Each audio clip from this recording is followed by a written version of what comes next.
오늘 읽으신 본문 말씀을 중심으로 삼손의 최후라는 제목으로 같이 말씀의 은혜를 나누기를 원합니다. 우리가 지난 시간까지 살펴봤던 것은 삼손이 결혼을 하기 위해서 블레셋 한 여인을 사랑했고 또 부모의 반대에도 불구하고 그는 부모를 설득시켜서 블레셋 여인과의 사랑을, 자기 사랑을 또 그 여인과의 결혼을 추진을 하러 내려가게 됩니다. 그래서 그 혼인잔치에서 그 사람들에게 흥을 돋구기 위해서 거기에서 퀴즈를 하나 내는데요. 수수께끼를 내는데 그 수수께끼에서 결국 삼손이 뭐 여러 가지 상황은 어찌됐건 결국 지게 됩니다.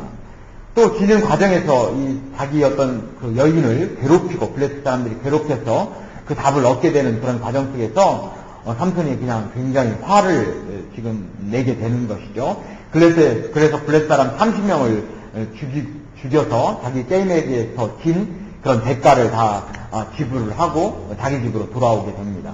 얼마 지나지 않아서 다시 그곳에 가보니까 그 아내는 다른 사람의 아내가 이미 되어 있었어요. 또 삼손이 이 팔팔을 혈기 넘치는 삼손이 또 가만히 있겠습니까? 그래서 여우 300마리를 잡아가지고 그 꼬리에다가 횃불을 다 매답니다. 횃불을 매달아서 이 블레셋 땅으로 그 여우들을 보내죠. 이 여우들이 뭐 뜨거운 것이 뒤에 매달려 있으니까 막 이곳저곳 뛰어 돌아다니면서 블레셋 전역을 불바다로 만들어 놓게 됩니다. 이제 블레셋 사람은 또 가만히 있겠습니까? 자기들 사람을 모아가지고 유다 땅에 올라와서 그래 삼손 어딨어? 하고 이제 이 삼손을 잡으려고 올라오게 되는 것이죠. 이 삼손이 또 가만히 있겠습니까? 그래서 삼손이 자기가 나귀 턱뼈를 떼가지고 이 자기가 혼자 나가가지고 1000명을 죽이게 됩니다. 굉장한 장수죠. 아주 뭐 어떻게 보면 굉장한 사람이죠. 혼자 가서 1000명을 죽일 정도로 이 장사였던 사람이 바로 이 삼손입니다. 이렇게 해서 그 이후에 이 사사기 15장 말에 보면 삼손이 20년 동안 사사로서의 이스라엘에서 20년 동안을 통치를 하게 됩니다. 오랫동안 삼손이 이스라엘의 사사로서 이 통치를 했다는 것을 알 수 있죠. 그 기간 동안에 아무런 기록이 없는 것을 보니까 삼손이 나름대로 사사로서의 역할을 잘 감당했다는 것을 얘기합니다. 우리가 가끔가다 해밀턴에서도 사람들 소식이 잠잠하면 그 집이 좋은 거예요. 뭐 아무 소식이 없으면 그 집이 괜찮은 겁니다. 근데 또 보면 소문이 나면 그 집은 뭔가 문제가 있는 것이죠. 이 삼손에게 20년 동안 아무런 소식이 없는 거 보니까 삼손이 이스라엘을 그 나름대로 잘 통치했구나라고 하는 것을 우리가 쉽게 알 수 있죠. 이제 20년이 지난 다음에 삼손이 역시 마찬가지 또 이제 문제를 일으키게 됩니다. 그건 결국 한 여인을 그가 또 사랑하고 또 그 여인에게 빠짐으로써 삼손이 문제가 되는 거예요. 삼손에게서 어떻게 보면 그가 가지고 있는 가장 큰 약점은 여자에게 있었어요. 그는 힘도 장사였고 또 20년 동안 사사로 통치할 정도로 나름대로 어떤 지혜도 가지고 있었고 힘도 가지고 있는 사람이 삼손이라고 우리가 이렇게 여길 수도 있습니다. 그런데 늘 언제나 여자한테만 가면 이제 문제가 생기는 거죠. 블레셋에 가서도 지난번 결혼하려고 할 때 여자를 만나가지고 블레셋 여인을 만나서 문제가 됐고 이번에도 역시 마찬가지로 삼손이 여자 문제로 인해서 또 이제 문제를 일으키게 됩니다. 16장 1절에서부터 이제 쭉 그 이야기가 기록되어 있습니다. 1절에 보면 삼손이 가사에 가서 거기서 한 기생을 보고 그에게로 들어갔더니라고 말씀을 합니다. 가사라는 곳에 가서 한 기생을 보고 그에게로 마음이 끌려서 이제 들어가게 됩니다. 그 여인의 이름이 바로 드릴라입니다. 4절에 보면 삼손이 소래꼴짝이 드릴라라 이름하는 여인을 사랑하네. 우리가 잘 알잖아요. 삼손과 드릴라. 뭐 아이들 동화에도 많이 나오고 또 뭐 어렸을 때 우리 주일학교 때 삼손과 드릴라 이야기를 많이 듣지 않습니까? 그 여인을 사랑해서 이 드릴라에게 지금 이제 빠져 들어가는 것이죠. 참 우리가 이걸 보면은 우리가 들어갈 때 잘 들어가고 나올 때 잘 나와야 되는데 안 들어갈 때 들어가면은 결국 그것이 우리 인생의 문제가 됩니다. 좀 유혹의 길로 먼저 들어가게 되면 그렇다면 거기서 빠져나오기가 너무 힘들죠. 차라리 안 들어가면 상관이 없습니다. 그러나 일단 발을 들여놓게 되면 맛을 들이게 되면 그러면 거기서부터 이제 문제가 생기게 되는 것이죠. 아주 오스카 와일드라는 사람이 이런 말을 합니다. 나는 모든 것을 저항할 수 있다. 단 유혹을 제외하고는 이런 말을 했습니다. 모든 것을 나는 다 저항할 수 있는 능력이 있지만 유혹에 한번 빠져들면 저항을 못한다. 우리를 달콤하게 만들고 우리를 자꾸 그곳으로 빠져들게 만드는, 그래서 삼손은 그것이 결국 여인이었어요. 여인 드릴라라고 하는 여인의 사랑에 그는 빠져들게 되고 거기서 이제 헤어나오지 못하게 됩니다. 그래서 잠언에서는 이렇게 말씀합니다. 무릇 지킬 만한 것보다 더욱 내 마음을 지키라. 유혹에서 내 마음을 지켜라. 잠언 16장에서는 자기 마음을 다스리는 자는 성을 빼앗는 자보다 나으니라. 마음을 잘 다스리는 자는 성을 뺏는 자보다, 그 강한 용사보다도 훨씬 더 낫다라고 이야기함으로써 우리가 내 자신을 잘 지킬 수 있는 지혜로운 자세가 필요한 것입니다. 삼손은 결국 자기가 들어가지 않아야 될 곳에 들어갔고 유혹의 자리에 결국 들어가서 그 인생에서 사사로서의 20년 동안 잘 통치했고 나름대로 그나마 잘 그가 여러 가지 역할을 잘 감당했음에도 불구하고 그 인생의 비참한 말로를 맞게 되는 것입니다. 이제 5절 말씀에 보면 블레셋 사람의 관객들이 그 여인에게로 올라와서 그에게 이르되 삼손을 꾀어서 무엇으로 말미암아 그 큰 힘이 있는지 우리가 어떻게 하면 그를 이겨서 결박하여 곤고케 할 수 있는지 알아보라. 미임계를 사용하는 것이죠. 삼손을 통해서 들릴라라는 여인을 통해서 이 블레셋 사람에게는 삼손이라고 하는 것은 왼수 중에 왼수 아닙니까? 20년 동안 블레셋 사람들이 삼손 때문에 꼼짝을 못했다는 거죠. 만약에 삼손 저 인간만 없으면 우리가 마음껏 이스라엘을 요리할 수 있을 텐데 저 인간 때문에 우리가 지금 이렇게 숨도 못 쉬면서 꼼짝을 못하고 있어. 어떻게 보면 칼을 갈고 있는 사람들이 블레셋인데요. 이 드릴라를 통해서 그 방법을 찾으려고 삼손에게 있어서 힘의 근원이 무엇인가를 한번 네가 가서 꼭 알아봐라 라고 여자를 지금 이용을 하고 있습니다.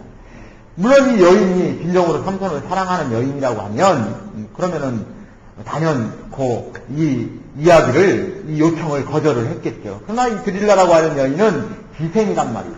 자기 이익이 있으면 달라붙고 이익 없으면 떨어지는, 바로 그런 여자가 기생 아닙니까? 물론 기생 중에서도 우리나라 뭐 예전에 그 영화에 보면은 정조를 지키는 그런 기생들도 있습니다.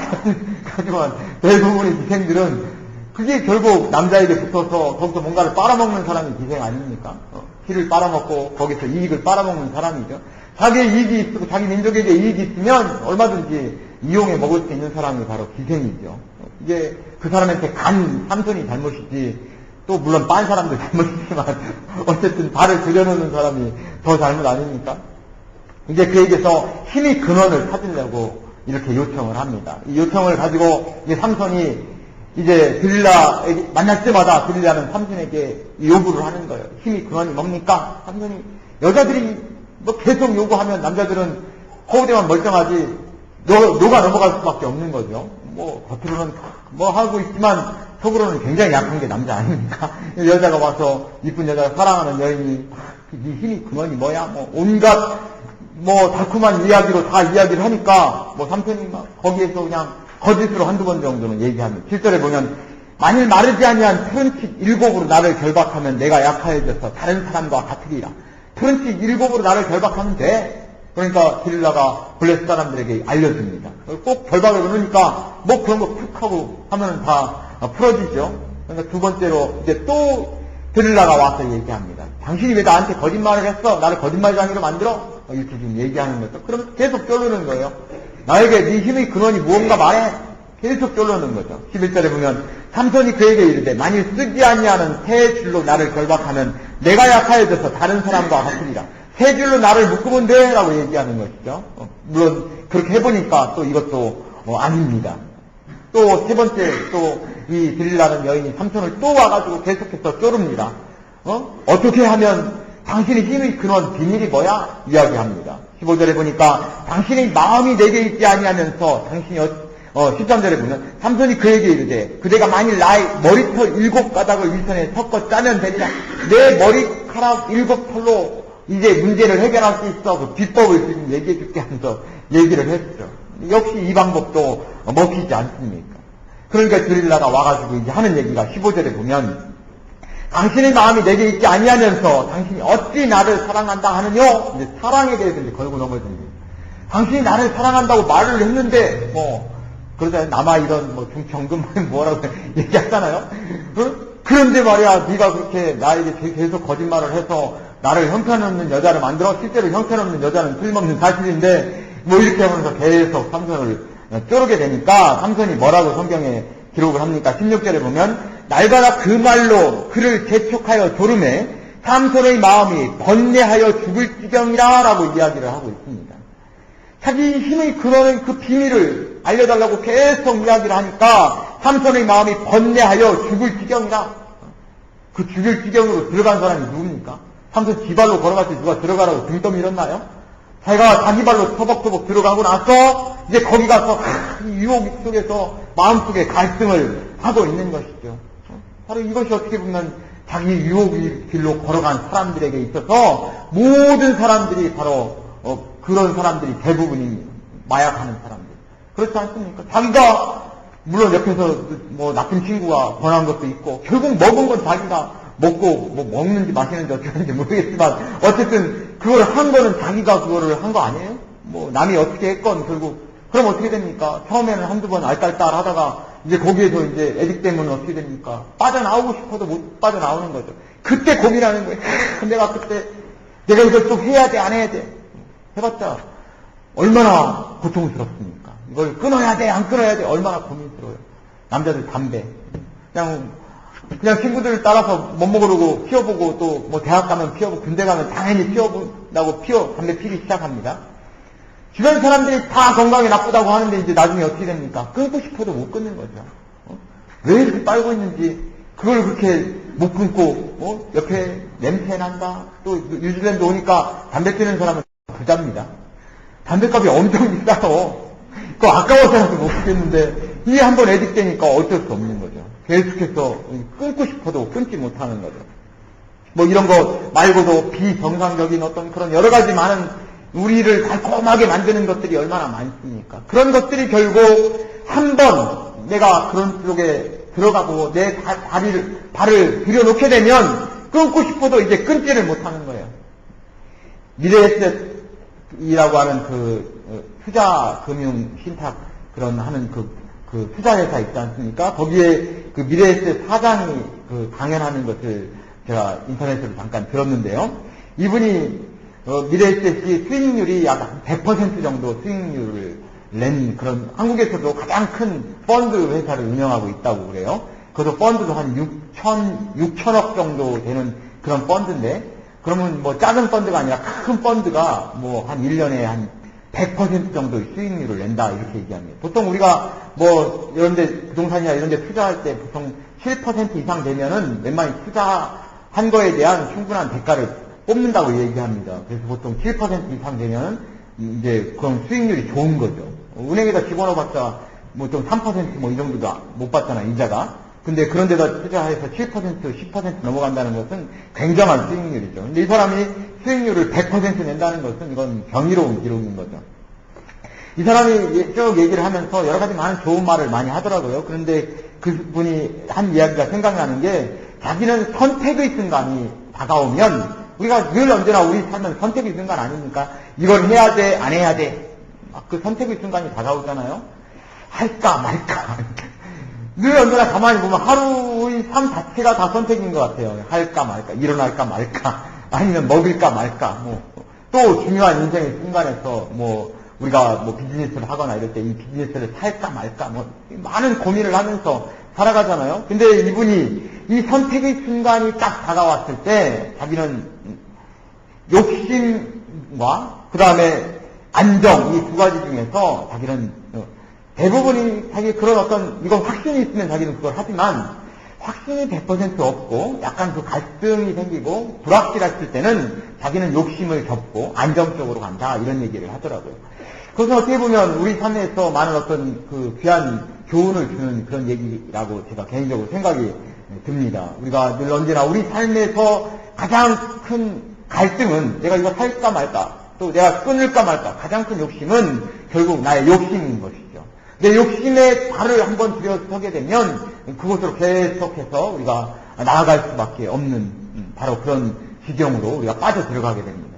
그 속에서 우리가 이 미래에셋 사장 이야기처럼 끊어버릴 수 있는 욕심을 끊어버리고 안정을 택할 수 있는 그런 삶의 기회가 우리에게 필요한 것이죠. 지금 이 삼손에게 있어서 이 갈등은 내가 마음이 번뇌하여 죽을 지경이라 이 속에서 내가 어떻게 해야 될지를 모르겠다. 이것은 결국 자신의 욕심 아닙니까? 이 여인을 내가 사랑하고 이 여인 때문에 자기 어떻게 보면 자기 힘의 비밀, 여호와의 약속, 그 다음에 자기 힘의 비밀이고 이것이 만약 노출된다면 자기 민족 전체가 결과적으로 위험에 빠질 수 있는 그런 위험이 있음에도 불구하고 자기 욕심에 눈이 가려져 버려서 결국 자기 비밀을 누설해버리는 어리석음을 범하게 되고 자기를 결국 파멸로 지금 몰고 가버리는 거죠. 그러니까 이 삼손의 이 번뇌의 시작은 결국 자신의 욕심이었고 자기가 가야 되지 않을 유혹의 길에서 처음 끊지 못한 자기 잘못이 거기에 있는 것입니다. 그러니까 우리 삶 가운데 늘 언제나 유혹은 우리에게 다가올 수 있습니다. 그러나 그 속에서 함께 거기에 들여놓으면 이제는 끊기는 어려워요. 오스카 와일드라는 사람이 나는 모든 것을 저항할 수 있다. 단 유혹을 제외하고는. 우리는 아주 노멀한 사람들이란 말이죠. 근데 우리는 생각합니다. 나는 특별한 사람이야. 특별하긴 뭘 특별하니까. 특별하기가 어려우니까 그런 사람들은 많이 없는 거죠. 대부분의 사람들은 노멀하기 때문에 대부분은 그렇게 간단 말이죠. 근데 나는 특별한 사람이야. 나는 아무리 그런 유혹의 상황에 들어가도 나는 견딜 수 있어. 이거는 천만의 만만의 말씀이죠. 유혹의 상황에 들어가면 다 그렇게 넘어가 버리는 게 자연스러운 그런 우리들의 모습입니다.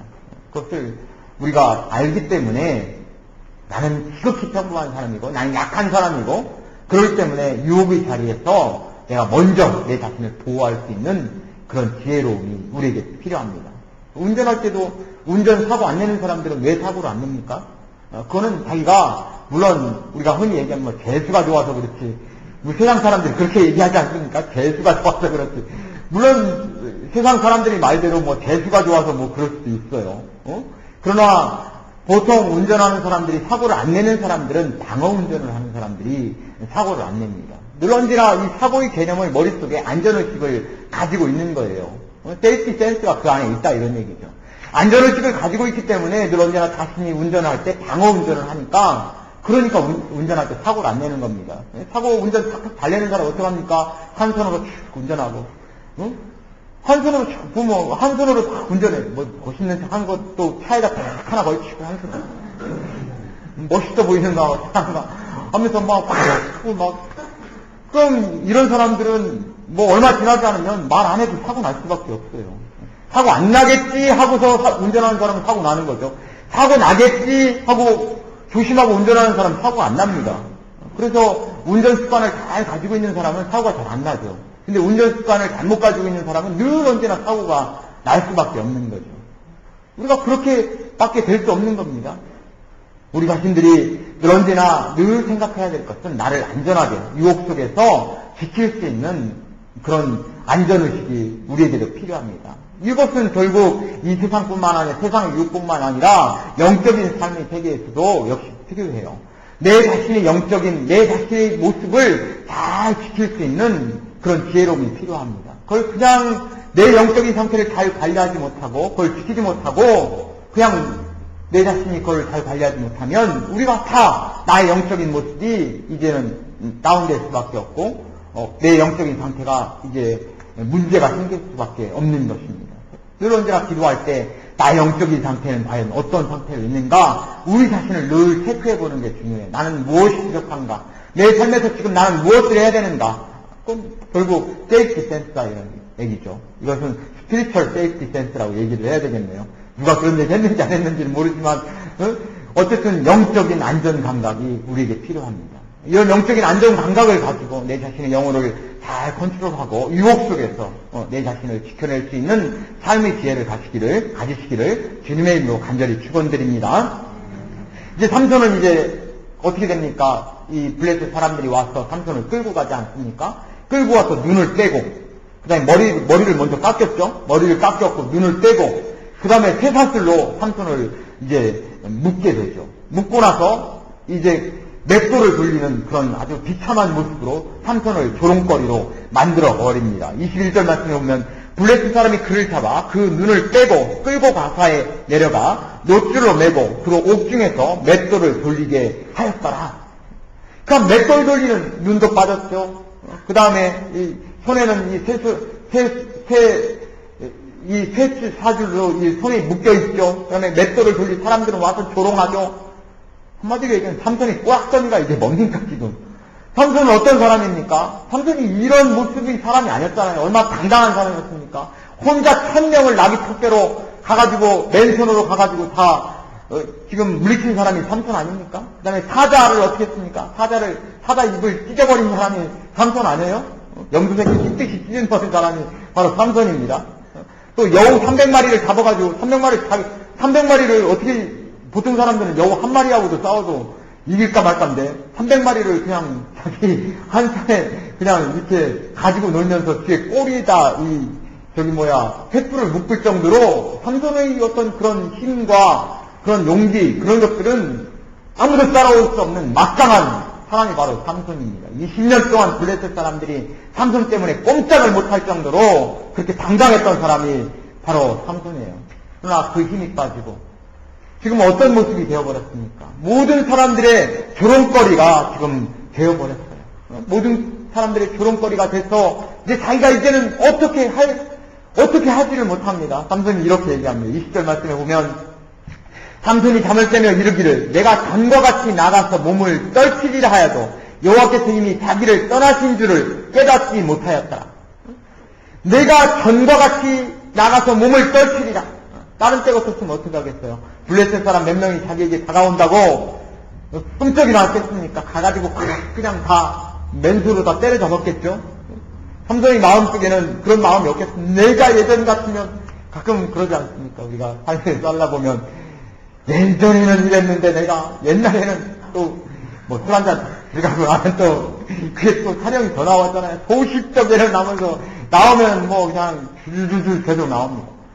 보면 소식적에 안 하던 사람 하나도 없어요. 소식적에는 다 잘했습니다. 근데 지금은 하면서 보면 좀 지금이 문제예요.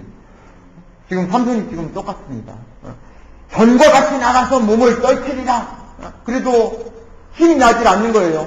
왜 그렇습니까? 여호와께서 이미 자기를 떠나신 줄을 깨닫지 못하였다. 여호와께서 이미 삼손에게 떠나버렸다 이런 얘기죠. 여호와께서 삼손을 떠나버리니까 삼손이 가지고 있는 자신의 육신이라고 하는 것은 껍데기만 남아있는 꼴이 되어버린 겁니다. 근데 우리가 가만히 보면 삼손이 이 모양 육골로 변하고 여자의 유혹에 빠져 들어가는 것이 하루아침에 그렇게 빠져 들어갔다 우리는 이렇게 생각해 볼 수가 없는 거죠. 20년 동안 그가 사사로 지내면서 그 영적인 상태가 서서히 떨어졌다 이런 얘기예요. 그러니까 계속해서 영적인 상태가 떨어지게 됩니다. 그래서 삼손이 이제는 더 이상 유혹을 이길 수 있는 능력이 그에게는 없었던 겁니다. 어느 날 갑자기 이렇게 변해버리는 것이 아니라 그에게는 더 이상 영적인 그런 상태가 이제는 그가 예전의 영적인 상태가 아니라 말라버려서 이제 더 이상 하나님의 능력이 그에게서 지금 전혀 나오지 못하는 상태로 변해버린 것이죠. C.S. 루이스라는 아주 유명한 평신도 신학자면서 역사가면서 문학가, 변증가, 이분 책도 많이 썼는데 산상설교에 대한 그 책을 또 썼고요. C.S. 루이스라는 사람이 그가 그 책에서 이런 말을 합니다. 지옥으로 가는 길은 결코 벼랑이 아니라 지옥을 향하는 길은 밋밋한 내리막길이다. 사람들은 그 길을 기분 좋게 걸어간다. 이렇게 이야기를 했습니다. 지옥으로 가는 길은 결코 벼랑이 아닙니다. 확 떨어져서 지옥으로 가는 게 아니라요. 지옥으로 향한 길은 밋밋한 내리막길이다. 내가 영적으로 다운이 되고 있는지 위로 올라가고 있는지 그걸 모를 만큼 천천히 내 영적인 상태가 바닥으로 향해서 가고 있다라고 지금 이렇게 이야기를 합니다. 사람들은 그 길을 기분 좋게 걸어간다는데 문제가 있는 거예요. 문제 없지. 룰랄라. 이제 삼손이 20년 동안 사사를 지내면서 그 영적인 상태가 서서히 메말라져 가버리는 것입니다. 더 이상 일어날 수 없는 그런 상태로 삼손이 되어버리는 것입니다. 이런 상태가 되니까 이제 자기가 전과 같이 내가 영적인 능력을 발휘하고 싶어도 발휘할 수 없는 그런 모습으로 이제 삼손이 변해버렸어요. 삼손은 이러한 실패와 좌절 속에서 얼마나 절망을 그가 했겠어요. 많은 사람들이, 블레셋 사람들이 그를 조롱하기 위해서 많은 사람들이 구경거리로 삼손을 만들어 버렸습니다. 이제 삼손이 이 큰 블레셋 사람들이 다 모였을 때, 큰 기둥에 자기를 묶어달라고 해서 거기에 딱 묶지 않습니까? 그 집을 버티는 기둥에 그거를 딱 묶게 됩니다. 삼손이 마지막으로 하나님께 이제 기도를 해요. 28절에 보면 삼손이 여호와께 부르짖어 가로되 주 여호와여 구하옵나니 나를 생각하옵소서. 하나님이여 구하옵나니 이번만 나로 강하게 하사 블레셋 사람이 나의 두 눈을 뺀 원수를 단번에 갚게 하옵소서. 삼손이 지금 뭐라고 얘기합니까? 주 여호와여 구하옵나니, 주라고 하는 표현을 썼어요. 여호와여 나를 구하옵나니, 이게 아니라 주 여호와여 나를 구하옵나니. 주님이라고 하는 말은 뭡니까? 나의 주인다 라고 하는 것이 아니죠. 나의 주님이신, 나의 주인이신 주님, 나를 주장하시는 주님, 이번만 나를 강하게 하옵소서. 그러니까 마지막 결단, 마지막 힘을 주옵소서. 저 왼수를 갚게 하옵소서. 지금 삼손이 하나님께 울부짖으면서 지금 기도합니다. 마지막으로 그런 장렬하게 하나님께서 그에게 힘을 주셔서 그 기둥을 꼭 물치게 하시고 길이 팍 해서 한 번에 3,000명을 블레셋 사람들, 모여있던 사람들을 다 죽게 만듭니다. 삼손은 하나님께 마지막으로 이 절망적인 기도를 지금 하고 있는 거죠. 삼손의 이 최후를 보면서 우리는 어떠한 결론을 내립니까? 삼손은 참 그의 최후는 영광스럽습니다. 삼손은 그가 많은 블레셋 사람들을 꼼짝 못하게 만들었고 마지막 죽으면서도 3,000명을 한꺼번에 죽이는 그런 놀라운 그런 힘을 발휘했습니다. 그렇지만 우리 마음속에 아쉬움이 남는 거죠. 그러니까 그 TV나 영화를 보면서 가끔가다 이 작가들 요거 먹잖아요. 실컷 드라마 잘 만들어 놓고 끝에 가가지고 주인공을 어떻게 합니까? 죽여요. 살려주지 좀. 그러니까 사람들이 거기에 요즘은 예전에는 한 말이 없었는데 요즘은 예전엔 편지 쓰기도 뭐하고 요즘은 댓글 달잖아요. 인터넷에다가 막 거기다 댓글 달니까 이 죽일 뭐 살릴 뭐 하면서 작가야 왜 그 주인공 죽였어 살리지 막 그러잖아요. 우리 삼손의 이야기를 보면서 야, 이 친구가 영광스러운 죽음을 했지만 그러나 좀 살려주지. 예? 좀 살렸으면 얼마나 좋겠나 뭐 이런 생각합니다. 아쉬움이 나죠. 그 삶 전체는 어떻게 보면 하나님께 귀하게 사용된 사사로서의 역할을 감당했지만 아쉬움이 남습니다. 그가 조금만 더 지혜로웠더라면, 그가 그 유혹의 자리에서 벗어날 수 있었더라면 그렇게 비참한 죽음을 그는 죽지 않아도 됐을 텐데 우리 마음속에 늘 아쉬움이 남는 거죠. 그러한 삶을 가져온 것은 결국 누굽니까? 삼손 자신이었다 이런 얘기죠. 자기가 유혹 위로 들어간 것은 기발로 들어갈 때 누가 떠밀어서 들어간 거 아니고 결국 그 속에서 자기를 사멸로 지금 몰고 간 거 아닙니까? 안 들어가야 될 곳에 들어가니까 결국 이러한 결과가 나타난 거죠. 내가 들어가야 될 곳, 내가 빠져나올 곳 지혜롭게 잘 생각해야 됩니다. 나는 지금 무엇을 해야 되는가를 잘 생각해야 돼요. 끊어야 될 것은 단호하게 끊어버리고 우리가 해야 될 것은 단호하게 할 수 있는 용기가 또한 우리에게 필요합니다. 이것을 잘하지 못하면 그 인생 자체가 아쉬움이 남는 인생으로 끝날 수 있다라고 하는 것을 우리에게 경고해주고 있습니다. 두 번째로는 하나님이 사용하실 때 나의 능력이 빛을 발하게 된다라고 하는 사실입니다. 여호와께서 자기를 떠나버리니까 삼손은 허우대는 멀쩡하고 능력을 가지고 있는 사람이었지만 그 이상의 능력을 발휘하지 못합니다.